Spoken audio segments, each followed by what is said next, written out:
इस्लामिया काबिल-ए-इज़्ज़त एहतराम बुज़ुर्गों, दोस्तों,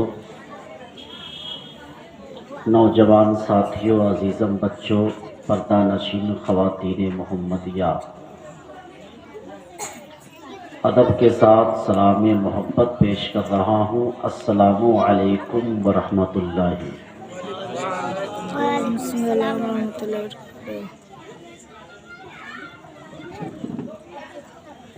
अल्हम्दुलिल्लाह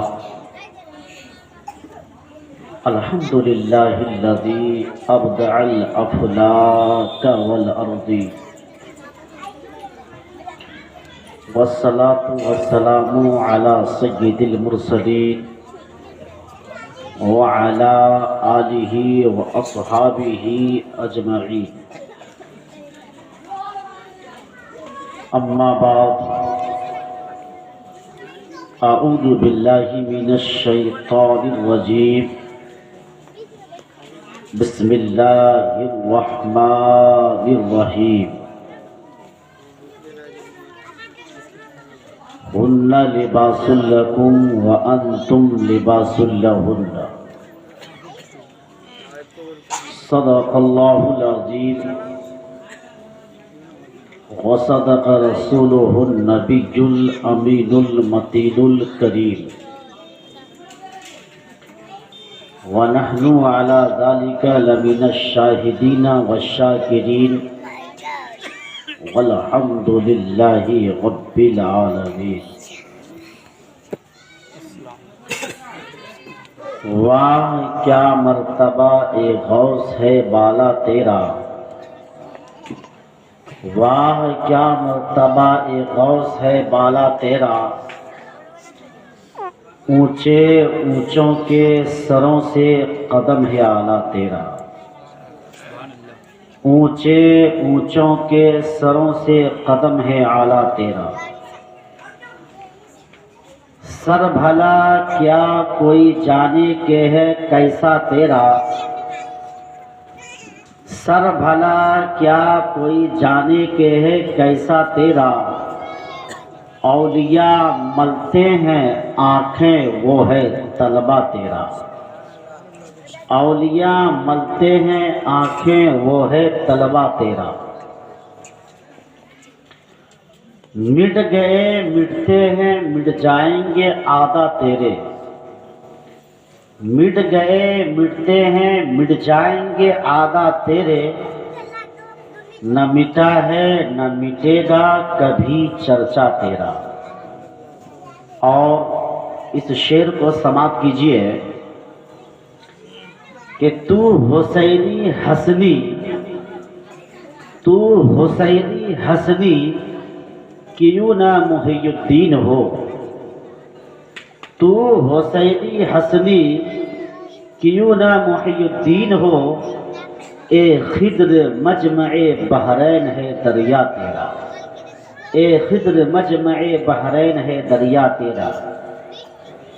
क्या दबे जिसपे हिमायत का हो पंजा तेरा, क्या दबे जिसपे हिमायत का हो पंजा तेरा। शेर को खतरे में लाता नहीं कुत्ता तेरा। वाह क्या मर्तबा ए गौस है बाला तेरा, ऊंचे ऊंचों के सरों से कदम है आला तेरा। सामईन व नाज़रीन व काबिल-ए-इज़्ज़त एहतराम बुजुर्गों, दोस्तों, आइए हम और आप मिलकर आफ़ताबी रिसालत महताबी नबुव्वत कौनैन के मसीहा मोहम्मद अरबी जनाब मोहम्मद रसूलुल्लाह सल्लल्लाहु ताला अलैहि वालैहि वसल्लम की मुक़द्दस बारगाह में दुरूद पाक पढ़ ले। अल्लाहुम्मा सल्ली अला सय्यिदिना शफीअना हबीबना मौलाना मुहम्मदिय्यु व अला आलिहि बारिक वसल्लिम। सल्लु अलैहि सलातु व सलामुन अलैका या रसूलल्लाह या हबीबल्लाह। सल्लल्लाहु ताला अलैहि वसल्लम। सामईन इकराम, जब तक दुनिया बाकी रहेगी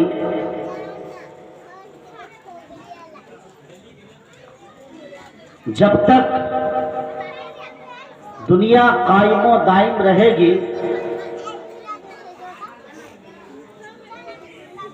इंसानों का आना जाना, शादी ब्याह, मौत, हयात का सिलसिला तसलसल से जारी और सारी रहे।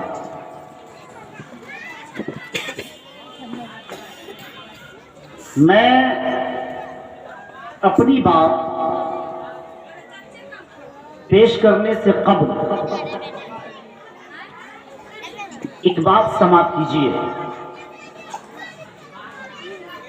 कि आज की ये जो नूरानी और इरफानी बज़्म, नूरानी और इरफानी महफिल सजी हुई है,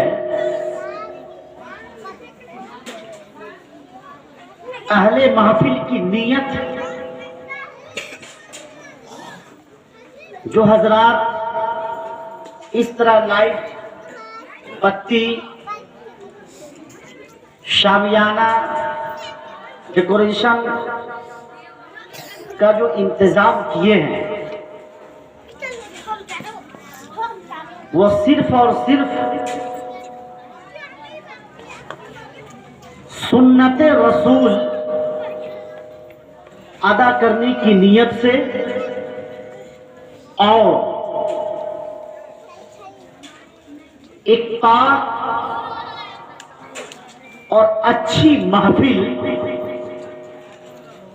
मुज़य्यन और संवारने की नीयत से। मेरी बात गौर से समझ कीजिएगा।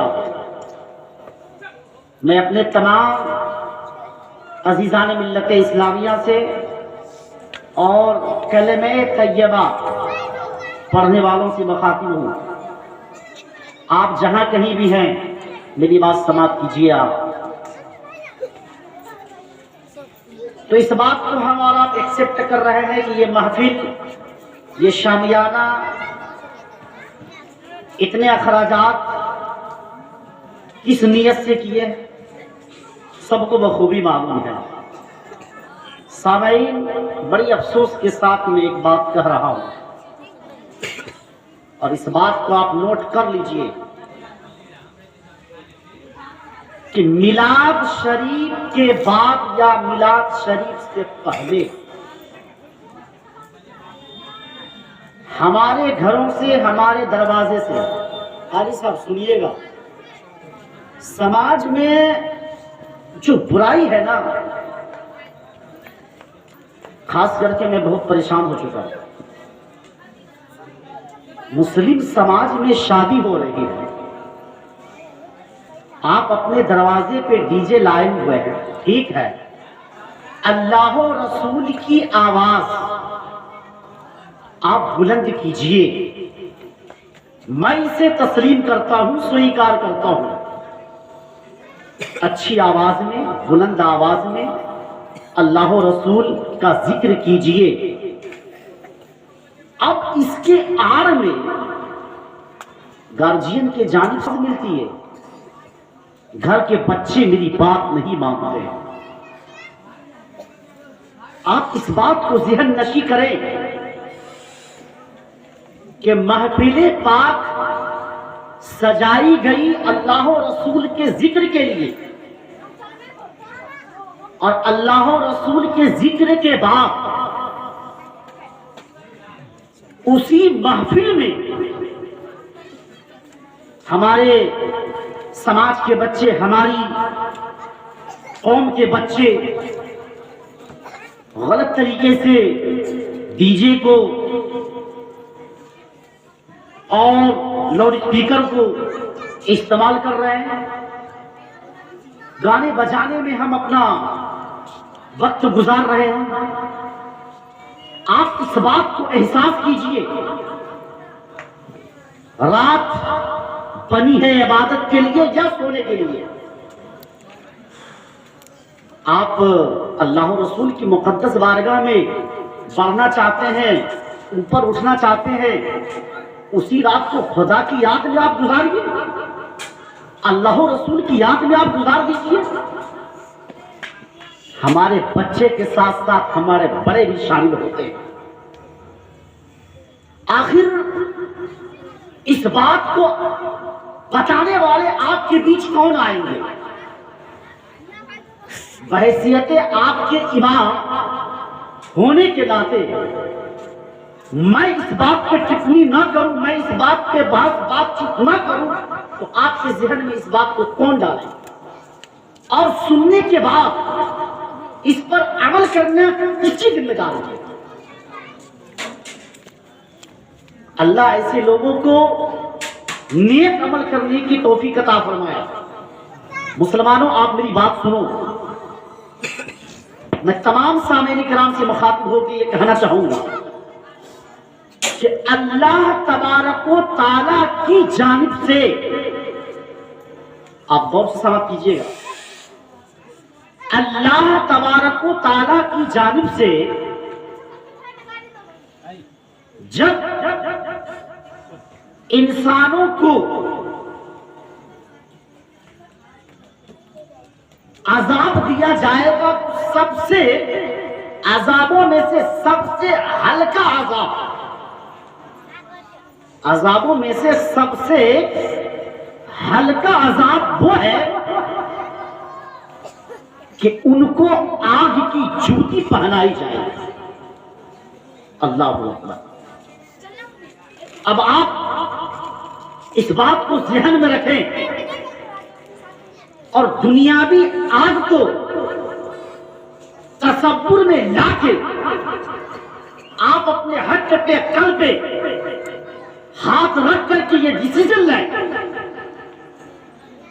कि दुनिया की एक छोटी सी आग चूहे से किसी तरह उड़ करके वो आग हमारे पांव पर या पांव के नीचे पड़ जाती है तो वक्तिया तौर पर ऐसा लगता है कि मेरी रूह निकल जाए, मेरी रूह निकल जाएगी। अब एक मिनट के लिए इस बात को मैं मौकूफ करता हूं और मेरी बात समाप्त कीजिए। जहन्नम की आग में से बाल के नाके के बराबर अगर जहन्नम की आग इस दुनिया में आ जाए तो दुनिया जल के राख हो जाए। ये मेरे होनहार छोटे छोटे बच्चे हैं ना, ये भी डीजे और गाने बजाने के पीछे काफी परेशान रहते हैं। अल्लाह ताला महफिल पाक को पाक साफ रखे। पता नहीं मिलाद शरीफ के बाद क्या होगा, वो हमारे रब्बे काबा को पता है, लेकिन लोगों को हिदायत अता फरमाए। अब छोटी सी मिसाल ले लीजिए ना, भर प्लेट आप चावल खा लिए और थोड़ी सी आप जहर डाल दिए पेट में, वो तमाम का तमाम खाना जहर बन जाएगा, आपका जिस्म जहर से आलूद हो जाएगा और आपकी जिंदगी की जो हिफाजत होगी वो हिफाजत नहीं हो पाएगी। वही तो हम करते हैं। नेक अमल कर लिए, अल्लाह रसूल की याद में नूरानी इरफानी बज़्म हम मुज़य्यन कर लिए, सवार लिए, सजा लिए, अल्लाह रसूल के जिक्र कर लिए और उसके बाद फिर उसी गुनाह में हम मुलव्विस हो जाते हैं। तो जहन्नम का सबसे हल्का अज़ाब आग की जूती पहनाई जाएगी। उसके बाद जब उनका दिमाग खौलता हुआ होगा, दिमाग खौल रहा होगा, वो बंदा समझेगा कि सबसे अजाबों में से जो बड़ा अजाब है वो हमारे ऊपर आज मुसल्लत है। हालांकि ऐसा नहीं है, सबसे हल्का छोटा अजाब अगर उनको दिया जाएगा तो आग की ज्योति पहनाई जाएगी। बादहू रब तबारक व तआला फरमाएगा कि अच्छा ये बताओ, दुनिया की तमाम चीजों में से आपके हवाले या तमाम जमीन दौलत आपकी हो जाए, उसके बाद आप उस जमीन को क्या करेंगे, उस दौलत को आप क्या करेंगे? क्या इस आग से बचने के लिए, गौरतलब बात है ये, इस आग से बचने के लिए आप उन तमाम जमीन को, तमाम तर दौलतों को क्या तू फिदिया कर देगा? वो बंदा अर्ज करेगा कि हाँ ए इलाहल आलमीन, ए पाक परवरदिगार आलम, मैं उन तमाम तर चीजों को, तमाम जमीनों को इस आग से बचने के लिए मैं तमाम जमीनों को फिदिया कर दूंगा। अब आगे सवाल कीजिए आप, जब आप इस दुनिया से गए वहां, जब अजाब मुसल्लत हुआ, उसके बाद आपके साथ ये मिसाल दी जा रही है, तो आप बोल रहे हैं कि मैं इस जहन्नम की आग से बचने के लिए, इस अजाब से बचने के लिए मैं तमाम तर चीजों को इसके बदले में फिदिया कर दूंगा, ताकि परवरदिगार आलम मुझे इस आग से निजात दे दे, रिहाई दे दे। अब आप गौर कीजिए, क्या इस दुनिया में आपको पता नहीं है कौन काम बुरा है और कौन अच्छा अमल है, कौन बुरा अमल है? आपको पता नहीं, आप नहीं जान रहे, आप जान रहे हैं, फिर भी जानबूझ के आप कुफ्र की तरफ अपने कदम को बढ़ाते। ये गलत तरीके से लाउड स्पीकर का इस्तेमाल करना, निस्फ रात तक, 1 बजे रात तक हमारे कौम के बच्चे जो गाने में व्यस्त होते हैं, मशगूल होते हैं, क्या उन बच्चों को, उन नौजवानों को पता नहीं? अब बाज़ाब्ता ये भी बोलते हैं, मौलवी साहब जल्दी उठिए आप यहां से, अब आपका काम तमाम हो गया है। आपका काम उसी वक्त था जब तक के मिलाद शरीफ। मेरे नौजवानों, आप इस बात को याद रखो, जवानी की इबादत जो होती है ना, वो बहुत ही अहम होती है। आप किस ख्याल में हैं, कौन सी चीजों को आप अपने ज़हन में बसाए हुए हैं, कौन सा कीड़ा आपके ज़हन में काटता है जो कि बदअमली की तरफ आपका कदम बढ़ रहा है, आपका कदम चल रहा है। अल्लाह तबारक व तआला ऐसे लोगों को हिदायत नसीब फरमाए। दुरूद पाक पढ़िए, अल्लाहुम्मा सल्ली अला सय्यदना शफीअना हबीबना मौलाना मुहम्मदी व अला आलिहि बारिक वसल्लिम। सल्लु अलैहि सलातो व सलामन अलैका या रसूलल्लाह या हबीबल्लाह सल्लल्लाहु तआला अलैहि व आलिहि वसल्लम। सामईन किराम, फिल हकीकत आज की ये महफिल पाक बतकरीब शादी खाना आबादी की निस्बत से सजाई गई है। हम सभी हजरात मिलकर के उन बच्चे और बच्चियों के लिए दुआ करें, होने वाले जोड़े के लिए दुआ करें कि अल्लाह तबारक व तआला उन दोनों की जिंदगी में खुशहाली, खुशकिस्मती, और फिरोज बख्ती नसीब फरमाए और कल्बो जिगर में बेपनाह उल्फतो मोहब्बत अता फरमाए। साथ ही रिस्क का मालिक हमारा परवरदिगार आलम है। बादे निकाह उन दोनों जोड़ों की जिंदगी में रिस्क में कुशादगी अता फरमाए। सामीन किराम और जुमला खवातीन मोहम्मदिया, औरतों का हुकूक और मर्दों का हुकूक दोनों एक दूसरे के हुकूक में बंधे हुए हैं।